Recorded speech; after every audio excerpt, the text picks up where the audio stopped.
I am sailing, I am sailing. Les bons gestes métiers au service du client et de la délivrance, à la supply, ça prend tout son sens. En 2020, tous les bons gestes métiers vont continuer à être développés. Depuis un an, nous développons la polyvalence et c'est un item qu'on va continuer à travailler pour toute l'équipe.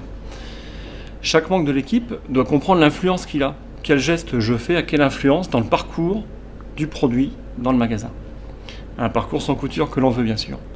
Comment je gagne du temps au quotidien, comment je suis plus efficient, comment finalement je suis plus productif et comment j'améliore la promesse client.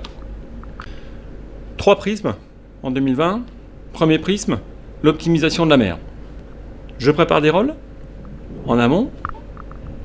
Je suis plus efficace au moment de la mise en rayon, bien sûr, je vais plus vite. Je diminue aussi le temps de tri des déchets, puisqu'il y aura moins de ramasse. Et enfin, je diminue le reflux mer.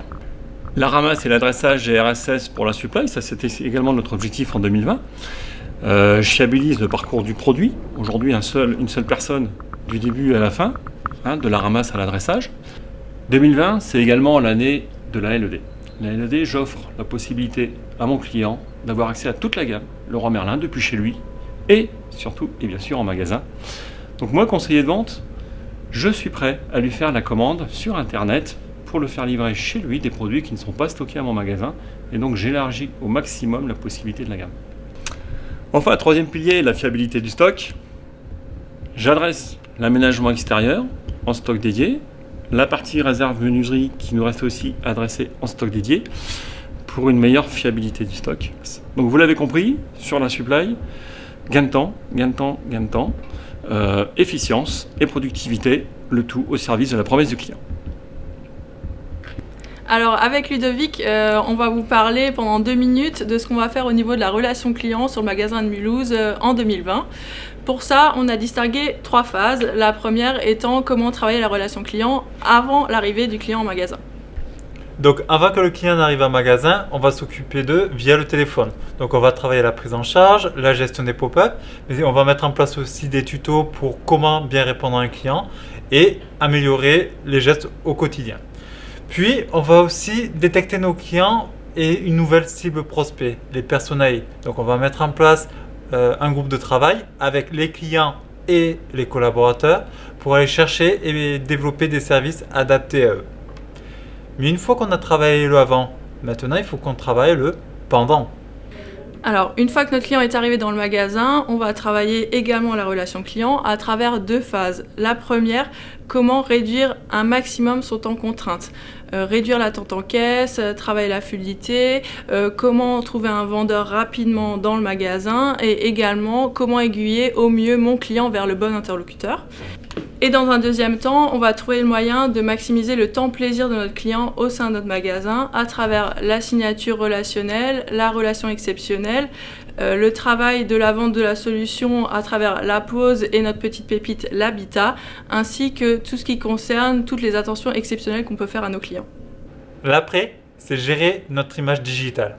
Comment créer et développer du buzz sur le magasin avec notamment des événements comme la Minute Chrono sur Facebook, mais aussi valoriser les avis positifs sur Google, faire en sorte que chaque conseiller propose à son client dans les CE et également comment on gère les avis négatifs, c'est-à-dire la création d'une équipe dédiée à cela. Bonjour, aujourd'hui je vais vous parler de la vente à Mulhouse. Le premier levier, ça va être le top accueil vente. Donc le top accueil vente, aujourd'hui on a 70% de taux de réussite. Notre objectif, toujours le même, 75%. Pour ça, nous allons progresser dans 2 items, la préparation et la compréhension. Dans la préparation, nous allons chercher nos clients digitaux. Nous allons bien demander à nos clients, est-ce que vous avez une liste de courses? Est-ce que vous avez préparé vos achats? Est-ce que vous avez repéré quelque chose dans le magasin? Et dans la compréhension, nous allons aller loin dans la vente de solutions pour pouvoir faire des très beaux paniers. Et pour cela, pour la vente de solutions, je vais passer la main à mon collègue Christophe. Comment faire pour que demain, tous les projets de tous les clients soient facilitants?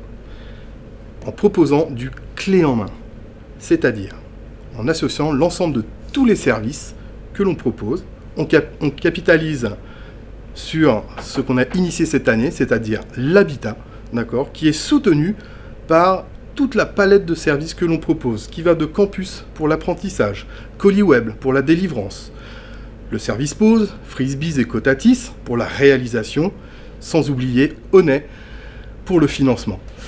Demain, à Mulhouse, on vous vend la solution. I am sailing, I am sailing.